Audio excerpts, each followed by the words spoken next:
Labas, trumpas video iš manęs. Šiandien noriu pakalbėti apie tikrovę, nors ir ką tai reikštų. Šiandien vaikščiau po parkelį ir užlipau ant tokio kalnelio, buvo kalnas ir buvo saulėta graži diena, kaip ir dar vis yra. Ir aš pasižiūrėjau žemyn, ten buvo toks šlaitas ir aš pasižiūrėjau žemyn ir pamačiau savo šešėlį, ten toli ant žemės.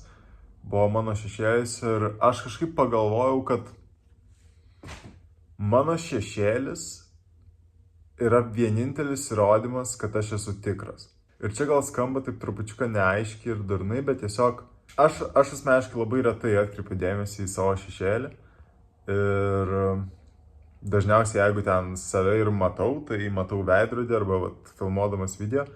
Bet tokie dalykai kaip veidrodžio atspindys arba tokio video filmavimas, tai aš jau pripratęs prie tokio žiūrėjimo ir techniškai turėčiau būti pripratęs prie savo šešėlio matymo, bet kadangi, sakau, nelabai kreipiu dėmesį į savo šešėlį, tai kartais sustojimas ir pastebėjimas savo šešėlio ir tiesiog pamatymas to tokio realaus vaizdo, kad aš esu objektas, kažkoks realus, labai taip trenkia į galvą. Aš nežinau, gal aš ir kalbu trupučiuką neaiškiai, bet tiesiog stovėjau ir pagalvojau, kad čia yra įrodymas, kad aš esu tikras, mano šešėlis. Aš esu objektas, kuris užstoja saulę ir dėl to, kad aš stoviu ten yra mano šešėlis, ten yra tamsiau. Nežinau, man tiesiog pasirodo toks kaip įrodymas, kad aš iš tikrųjų esu. Čia labai durnai gal skamba.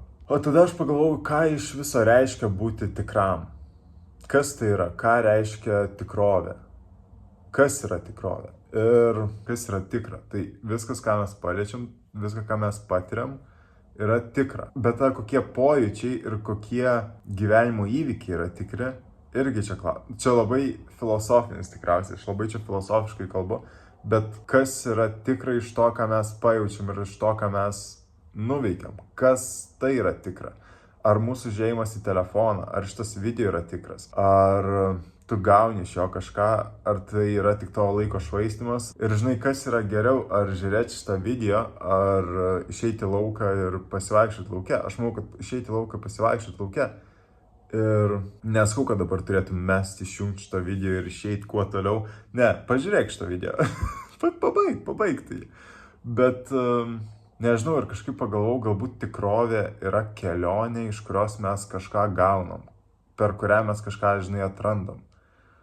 Ir ar tai būtų jausmas, ar tai būtų naujos vietovės radimas, ar tai būtų tiesiog naujas skonis paragautas, manau, kad tai padaro mūsų gyvenimą tikrą ir šitie visi dalykai nepriverčia tavęs pajausti kažkokio jausmo per kažkokias, žinai, technikas, ten, žinai, visokius triukus, visą kitą, nes, pavyzdžiui, kai tu žiūri filmą ir kai tu jauti kažką, tai visa tai yra padaryta.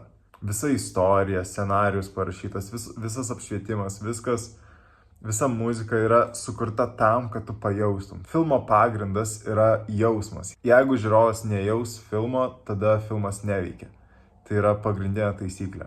Bet filmas, būtent ant to ir yra pastatytas, kad tu pajaustum. Tai nėra tikra. Tai yra sukurta. Tai nėra tikra man. Aš nežinau, aš čia gal nusišneku trupučiuką. Bet ką aš bandau pasakyti? Aš šiandien vaikščiau, pamačiau tą savo šešėlį ir vaikščiau toliau. Ir nežinau, ir aš tiesiog pagalvojau, žinai, kad dabar aš esu Kaune. Tai aš šiaip daug laiko Kaune nepraleidžiu, aš daug Kauno vietų nežinau. Tai labai daug vaikštau, kada galiu, kada nedirbu. Ir čia, žinai, viską tyrinėju, vaikštau po visus ten kiemelius, gatves, ten visur, kur tik akis mato. Tai ir man tai labai patinka. Aš kiekvieną dieną pamatau kažką naujo, atrandu kažką naujo, paragauju naujų skonių, randu naujas vietas, kur galiu pasportuoti, randu naujus praėjimus prie upių, visko.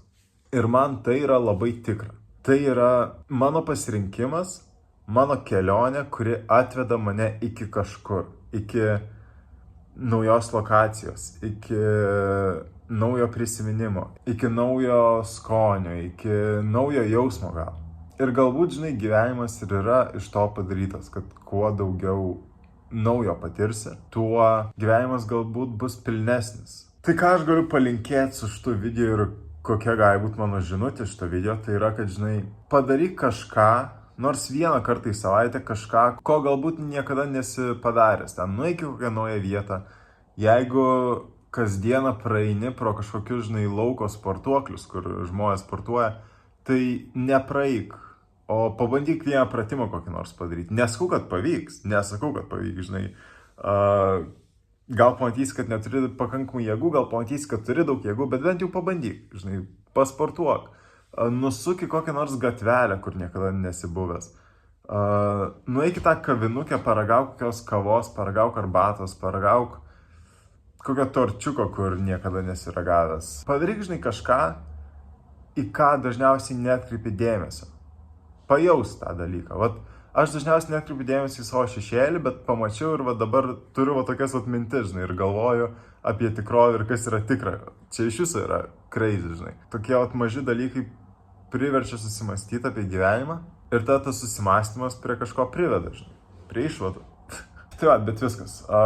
Jo, eik kažkur, neik, daryk kaip nori. Daryk, ką nori, gyvenk savo gyvenimą taip, kaip tu nori jį gyventi. Pajausk jausmus, pajausk gyvenimą.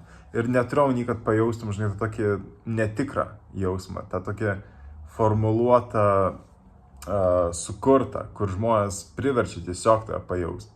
Vat su filmais, su žaidimais, kompiuteriniais, pajausk pats tai, ką nori jausti. Neleisk niekam kontroliuoti tai, ką tu jauti.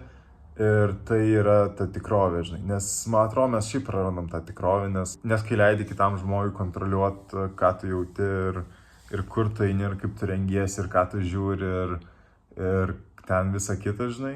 Tai ar čia tikrai yra ta tikrovė? Ar čia yra mano šešėlis? Nežinau, apie ką aš čia kalbu, bet tikiuosi, kad patiko. Ir viskas.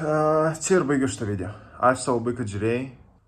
Aš tau linkiu geros likusios dienos arba gerą likusio vakaro. Iki!